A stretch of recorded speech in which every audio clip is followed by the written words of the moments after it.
The bear trap was supposed to save him. That is the part you have to understand first, before any of the rest of it makes sense. A man did not set a bear trap for sport or for fun. He set it because there was something out there in the dark that could kill him, and he wanted it caught or crippled or dead before it got the chance. The trap was his sentry, his guard in the night, the thing that stood between him and the worst animal in the mountains while he slept. And for many men, for too many men, that same trap, the very thing they trusted to protect them, was the thing that took them. Not the bear, the trap. Set wrong, placed wrong, understood wrong, and turned from a shield into the deadliest thing in a man's own camp. I want you to sit with that for a moment, because the weight of it is the whole lesson. A man goes to sleep feeling safe because he has laid iron in the dark around his camp, and that feeling of safety, that trust in the trap, is the very thing that gets him killed. He sleeps deeper than he should. He is less alert than he would be without it. He has handed his vigilance over to a piece of metal and gone soft inside the comfort of that, and the metal does not care about him at all. It does only what it was built to do, which is to close on whatever steps into it, and if the thing that steps into it is the man himself, the trap does not hesitate, and it does not forgive. That is the bargain a man makes with a trap, though he rarely thinks of it this way. He is inviting something into his camp that cannot tell friend from enemy, cannot think, cannot choose, and he is sleeping next to it. If he has done everything right, it serves him. If he has done one thing wrong, it serves itself on him. Let me tell you how they set them wrong, because it was not one mistake. It was many, and they all grew from the same root, which was a failure to respect the thing. A bear trap is not a small device.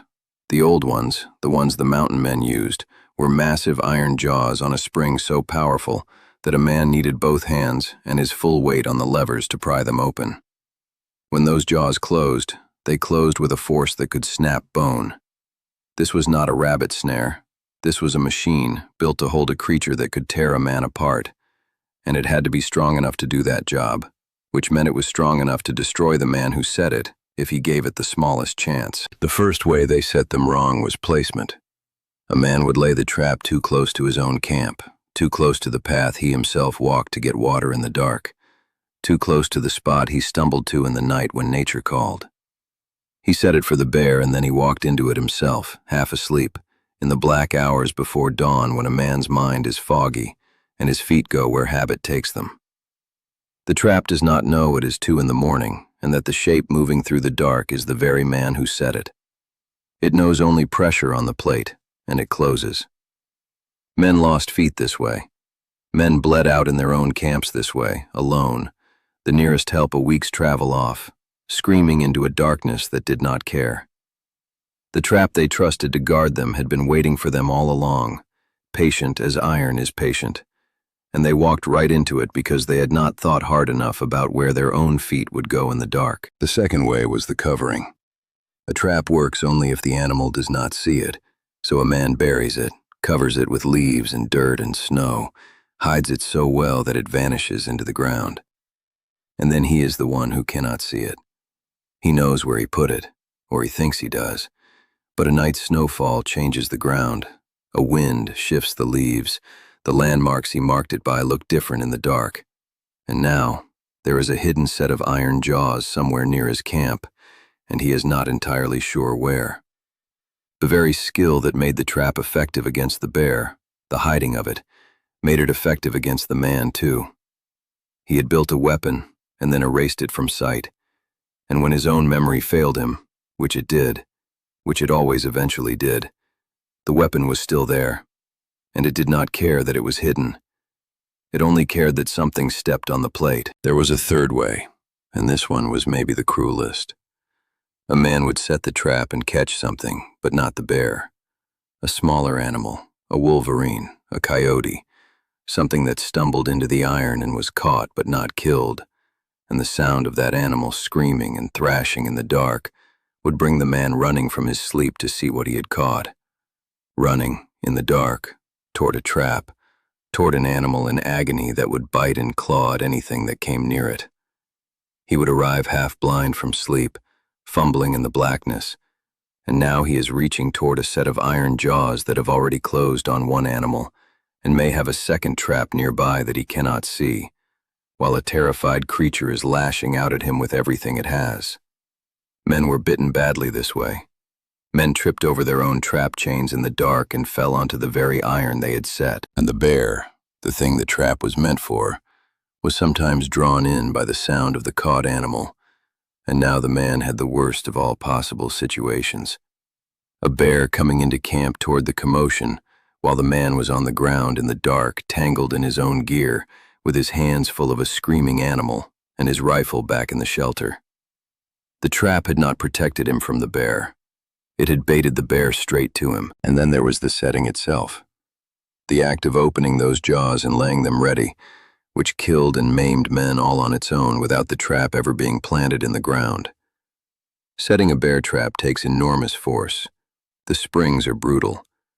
A man has to stand on the levers or use a clamp or a stick to pry the jaws apart, and if his foot slips, if the clamp gives, if the stick breaks, those jaws close on whatever is nearest, which is his hands, his arms, his legs. A man setting a bear trap is holding open the mouth of something that wants very badly to close, and he must do it carefully and slowly while fighting a spring that is fighting him back with everything it has. Tired hands, cold hands, wet hands, hands shaking from the chill of the morning. Any of these could cause the slip that let the jaws come together, and when they came together on a man's forearm or his fingers, the damage was immediate and terrible, and often permanent. The old-timers who had been at it long enough could show you the scars, the missing fingers, the hands that did not close right anymore, and they would tell you plainly that the trap had bitten them more often than any bear ever had. And those were the lucky ones, the ones who only lost a finger. The deeper mistake, the one underneath all the others, was the same mistake that runs through every story I have told you about the old mountain men. It was overconfidence.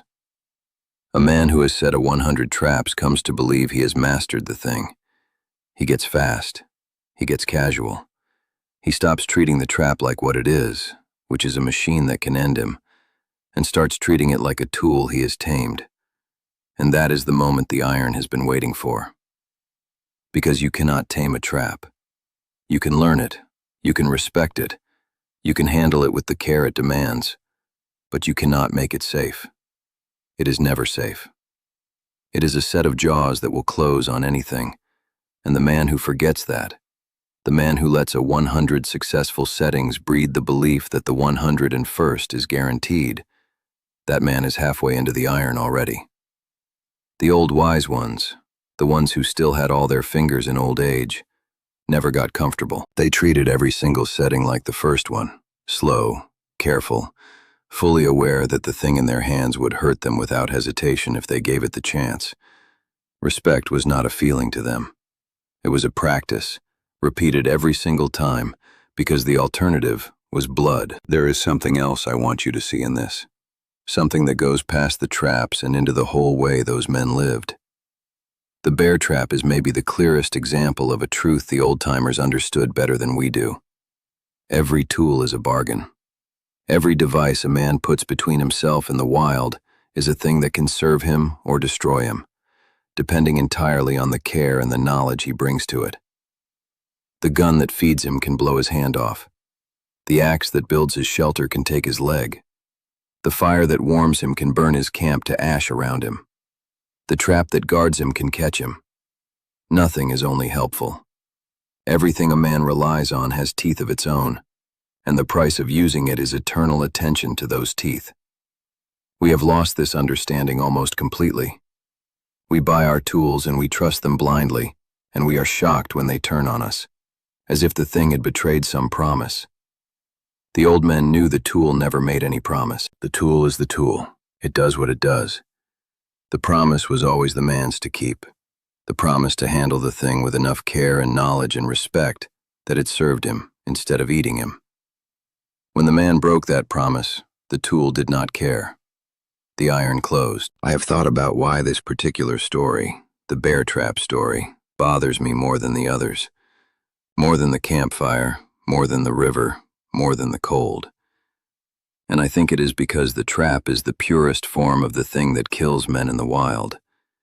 It is their own preparation turned against them. A man who dies of the cold, you can say the cold killed him. A man who dies of a bear, you can say the bear killed him. But a man who dies of his own trap, what killed him? He did. His own hands set the thing. His own judgment placed it. His own confidence let him sleep easy beside it. And his own carelessness walked him into it, or let it bite him, or drew the very danger to his camp that it was meant to prevent. The trap is a mirror, and what it shows the man is himself, his own limits, his own pride, his own failure to keep the respect that the wild demands for every single thing in it, including the things a man has made with his own hands. That is a hard truth, and an old one, and the men who learned it from the iron learned it deep, if they lived to learn it at all. The wise ones, the old ones who survived to gray hair with most of their parts still attached, they did not stop using traps. That would have been its own kind of foolishness, throwing away a useful thing because it was dangerous. Everything out there was dangerous. The question was never whether to use the trap, but how to use it without it using you. And their answer was always the same answer they gave to every danger in those mountains. Slow down, pay attention, never assume. Check the ground under your feet before you take the step. Know where the iron is at every moment of the day and night. Set it far enough from your own paths that your sleepy, stumbling self at 3 in the morning cannot reach it. Mark it so you can find it in the snow. Handle it like it hates you, because in a way it does, because it does not know you from the bear, and never will. And above all, never let 100 safe settings convince you that the 101st is safe too, because the trap resets every time, and your record means nothing to it, and the jaws close just as hard on the experienced man as they do on the fool, if the experienced man has let his experience make him careless. There is a thing about the chain that deserves its own word, because the chain killed nearly as often as the jaws. A bear trap without a chain is a bear trap the animal drags off into the woods, so the chain was staked hard to a tree or a buried log, heavy iron links meant to hold a grizzly that could pull a horse off its feet. Now picture the man in the dark, stumbling toward the sound of something caught, and his ankle catches the chain. He goes down. His face hits the frozen ground. He is tangled in heavy iron links in the pitch black, with an animal thrashing at the other end of those same links. Or picture the man who steps in his own trap, and the jaws close on his boot or his leg, and now he is staked to the ground the same as any bear, chained to a spot he cannot leave, in the cold, in the dark, alone. A bear in a trap will sometimes chew its own leg off to escape. A man cannot do that. A man caught in his own trap in the deep backcountry, with no one to hear him and no one coming, is a man who is going to die right there unless he can somehow pry those jaws open with his own hands, while the spring fights him and the pain blinds him and the cold is already starting to work on him. Some managed it, many did not. They were found in the spring, still in the iron, and the story told itself without a word. And I have not spoken yet of what happened to the men who survived the trap but could not get help in time. A crushed foot, a broken ankle, a hand with the bones shattered. These are injuries that in our world mean a hospital and a surgeon and weeks of healing in a warm bed. In theirs it meant nothing of the kind. It meant a man alone in the wilderness with a ruined limb, trying to make fire and shelter and food with what he had left, trying to walk out on a leg that would not carry him, or work a rifle with a hand that would not close. The trap did not have to kill a man outright to kill him. It only had to cripple him, and the wild would finish the job at its own pace, which was sometimes days, sometimes weeks, slow and cold and alone. A broken leg in the city is an inconvenience. A broken leg in the high mountains, 100 miles from anywhere, in the winter, is a death sentence that takes its time. The trap handed down those sentences regularly, to men who had set it with their own hands, who had meant it for the bear, who had trusted it to keep them safe. There were men who learned from it, though, and their learning is worth something even now. Some of the old-timers, after they had seen enough, after they had the scars or had buried the friends, stopped using the big iron entirely. They found other ways.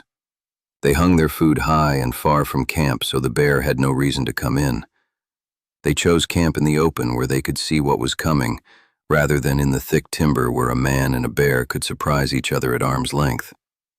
They built their fires a certain way, kept their camps clean of blood and gut and anything that smelled like food, and they let the bear have the woods and kept their own small circle as unattractive to it as possible. These men slept lighter and watched harder, but they also slept whole, with all their fingers and all their toes, and no iron waiting in the dark for them. They had decided that the cure was worse than the disease, that the trap was killing more men than the bear was, and they were right. The men who gave up the iron and learned to live beside the bear without it were, by every account, the ones who lasted the longest and came home the most. They had traded the false safety of the trap for the real safety of attention, and it was a better trade. That is maybe the hardest lesson in all of the old mountain man's world, and it is the one I most want you to take away from the bones of the men who learned it too late. The things you trust to protect you are the things most likely to destroy you, because they are the things you let your guard down around. The campfire, the shelter, the trap, the gun, the gear you know so well you stop thinking about it. Familiarity does not make a thing safe. Familiarity makes you act as if it is safe, and the gap between those two is the gap men die in. The bear was an obvious danger and men treated it like one, and most of them survived it. The trap was a trusted friend and men treated it like one, and it killed them in their own camps while they slept, or bled them while they worked, or drew the very bear to their door that it was meant to keep away. Trust killed more mountain men than teeth ever did. The old ones who lived knew that. They trusted nothing completely, not even their own preparation, not even their own experience, and least of all the piece of iron they had laid in the dark with their own hands. That iron had no loyalty. It had only a spring and a plate and a set of jaws, and it served whoever stepped on it. And the man who forgot that, even once, even for a moment, learned the lesson the hardest way there is. The trap did not kill him. His trust in the trap killed him. The iron just did what iron does.